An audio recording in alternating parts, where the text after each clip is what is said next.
Nagsisi nga ba ang TV5 sa pagbitaw sa ABS-CBN? Usap-usapan ngayon sa industriya ng telebisyon kung nagsisi nga ba ang TV5 sa unti-unting pagbitaw nito sa ilang programa ng ABS-CBN. Matatanda ang noong kasagsagan ng kanilang collaboration. Kapansing-pansing tumaas ang viewership ng kapatid network, lalo na sa prime time dahil sa malakas na hatak ng kapamilya show sa masa. Nang mabawasan at tuluyang mawala ang ilang ABS-CBN program sa lineup ng TV5, marami ring manonood ang tila nawala kasabay nito.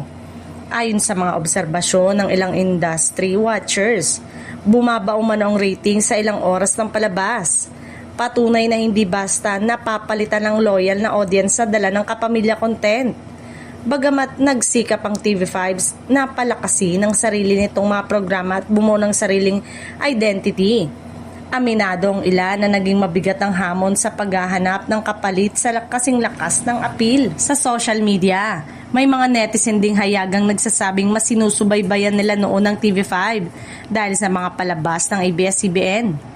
Sa kabila nito, nananatiling tahimik ang pamunuan ng TV5 at walang direktang pahayag kung may panghihinayang sa naging desisyon. Gayunpaman, patuloy ang espekulasyon kung hindi dahil sa pagbitaw sa kapamilya shows. Mas malakas kaya ngayon ang ratings ng TV5? Sa huli, tanong pa rin ng marami kung mananatili ba ang TV5 sa kasalukuyang direksyon o muling bubuksan ang pinto sa mas malalim na pakikipagtulungan sa ABS-CBN.